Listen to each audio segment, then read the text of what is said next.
মা, আপনি কোথায় যাচ্ছেন? বৌমা, আমি এই বাড়ি ছেড়ে চলে যাচ্ছি। এই বাড়িতে আমি আর থাকবো না। মা, তুমি আমাদেরকে রেখে কোথায় চলে যাচ্ছ মা? হ্যাঁ মা, ও তো ঠিকই বলেছে। আপনি প্রবাস থেকে টাকা আনতে পারেন নাই তো কি হয়েছে? এতে আমাদের কোনো আপত্তি নেই মা। আপনি শুধু আমাদের সাথে থাকলেই আমরা খুশি। দেখেন ভাবি, এইটা আমার আর মার ব্যাপার, আপনি বাচ্চারে ঢুকবেন না প্লিজ।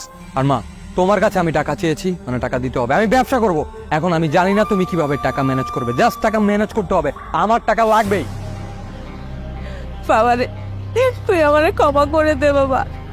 আমি একজন মহিলা মানুষ হয়ে প্রবাসে গিয়েছিলাম তোদের সুখের জন্য, কিন্তু আমি টাকা পয়সা সোনা দানা কিছুই আনতে পারি নাই বাপ। তুই আমারে ক্ষমা করে দে। এই বুড়ি, এই নিজের ঢং না, এই নাটক অন্য কোথাও যে করবি, যেখানে করলে তো কাজে লাগবে। আমাদের সামনে করে কোনো লাভ নেই। আচ্ছা, টাকা নেওয়ার সময় তোর খেয়াল ছিল না যে এই টাকাটা আমার হাজবেন্ডে ব্যাক করতে হবে? তাহলে এখনো তো নাটক কেন? দেখো বোন, মা তো আমাদের জন্য প্রবাসে গিয়েছিল, আর এখন কোনো কারণে বিপদে পড়ে চলে এসেছে। তুমি মার সাথে এমন খারাপ ব্যবহার করছো কেন? মা তো মাই হয়, তাই না? ওনার সাথে এরকম ব্যবহার করো না, আমাদের মা। এই ফকিনীর বাচ্চা, তুই আমাদের মাঝখানে কেন কথা বলতেছিস? তুই জীবনে নিজের বাপ জন্মে কোনোদিন এত টাকা দেখেছিস একসাথে? তাহলে তাহলে এখন কেন কথা বলছিস? আমার হাজবেন্ডের টাকা আমার হাজবেন্ডের চাই মানে চাই। চুপচাপ নিজের কাজ কর, আমাদের মাঝখানে কথা বলতে আসবি না। তোর হাজবেন্ড আর তুই তো আমাদের ঘাড়ের উপরে বসে খাস, তাই কোনো কথা গায়ে লাগে না। আই, তুমি কিছু বলছো না কেন? চুপ করে কেন আসছো? দেখতেছি, দেখো মা, আমি তোমাকে শেষবারের মতো বলছি, আমি টাকা চেয়েছি মানে আমার টাকা লাগবে। আর যদি তুমি টাকা না দাও, তাহলে আমার টাকা যেভাবে বের করতে হবে আমি সেভাবে বের করব। প্রয়োজন হলে আমি তোমার গায়ে পর্যন্ত হাত তুলতে দ্বিধাবোধ করবো না।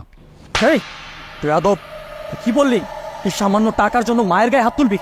যে মা তোকে জন্ম দিচ্ছে তুই সে মায়ের গায়ে হাত তুলবি? এই, তোর এত বড় সাহস, তুই আমার হাজবেন্ডকে হাত তুললি? তুই কি জানিস না আমার বাবা একজন পুলিশ অফিসার? বাবারে, তোরা আমার জন্য মারামারি করিস না, ঝগড়া করিস না।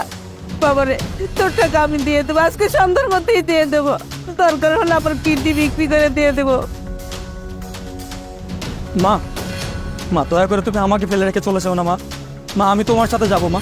মা, তোমার এই ছেলে সামান্য টাকার জন্য তোমার গায়ে হাত তুলতে চেয়েছে, ওর মুখের মধ্যে একদিন আমি এই টাকা মেরে দিয়ে যাবো। চলো মা, চলো।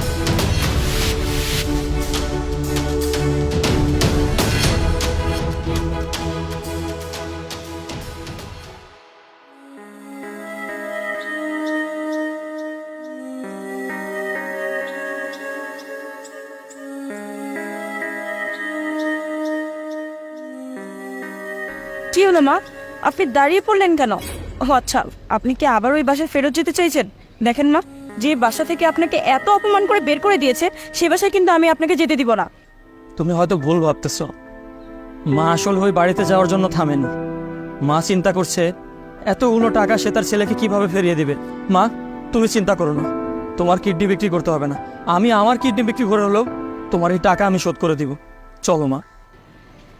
বাবারে, আমাদের কারোরই কিডনি বিক্রি করতে হবে না। আমি বিদেশ থেকে খালি হাতে আসিনি। এই যে দেখছিস ব্যাগ, এই ব্যাগ ভর্তি টাকা নিয়ে এসছি, কোটি কোটি টাকা। আর এই যে দেখ চাবি, গুলশানে একটা ফ্ল্যাটও কিনেছি, যেখানে আমরা সবাই মিলে থাকবো। বৌমা, এই নাও চাবি।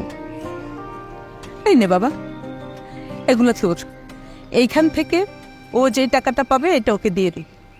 মা, তাহলে যে তুমি ওদের সামনে বললে যে তোমার কাছে কোনো টাকা পয়সা নেই, তুমি তোমার ছেলেকে বাড়িতে রেখে চলে আসলে, এগুলো তুমি কেন করেছো?